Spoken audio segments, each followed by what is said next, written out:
Hey guys, welcome to Kakao Academy channel. Gauss here, and today we're talking about valid anagram exercise. So the task says given two strings s and t, return true if t is an anagram of s and false otherwise. As an example, and for us to better understand what anagram is, so basically anagram is a word that contains all and only letters from the first word, but might have it in a separate order. So anagram, nagaram right here. So T is supposedly an anagram of S, so the output is true. Right, so let's see what we can do about this exercise and how to approach it in an efficient manner.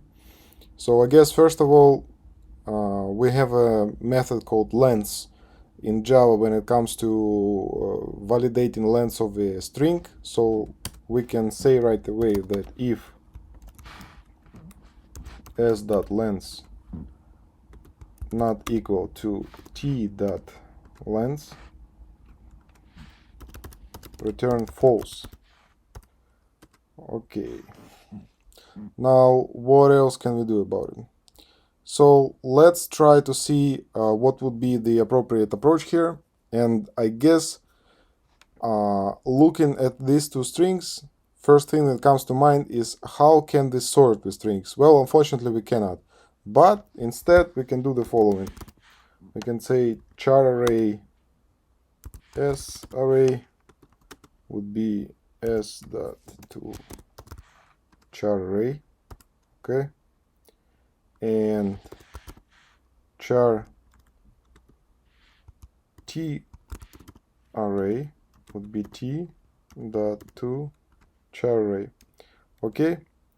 And from now on we can use arrays class method dot sort, and we say s array and t array. Okay, so right now our arrays are sorted, and supposedly each character that comes from strings s and t is ordered in exactly same way. All we need to do right now is to compare these two. However, if let's say we say something like return s array equals t array, this will give us a false. Why? Because we compare two objects and these are not the same objects. So char array sr is not same as it's not the same object as tr. So instead we again using arrays class, and they say equals s array t array. Okay, so it looks like we are done. Let's try to run our code and see if it gives us.